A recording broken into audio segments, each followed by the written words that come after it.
anytime you build a game that has rewards for players to go after, like, you know that they're going to find the fastest way to do that. And so the goal is not to lengthen the experience for them or to like try to undermine their shortcuts, but really to preserve the experience, right? So the loot cave and the patch that we put in to address that was not about tempering how much stuff people were getting. It's that we didn't intend people to stare into a cave for hours on end. That wasn't what we thought Destiny should be. So it's a hard balancing act to find, right? We know we have to look at that and say, why are players doing that?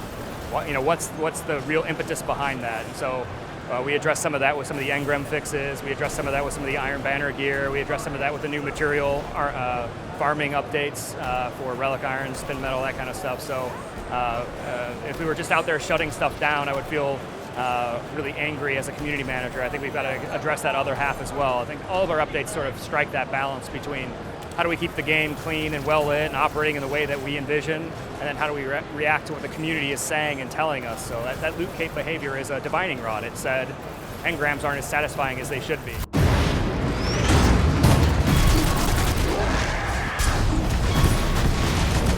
I use it. I've got it on my phone. I check it out when I'm out there looking for public events. So I think those are great. I think those are resources, I think, that we want players to sort of choose to have.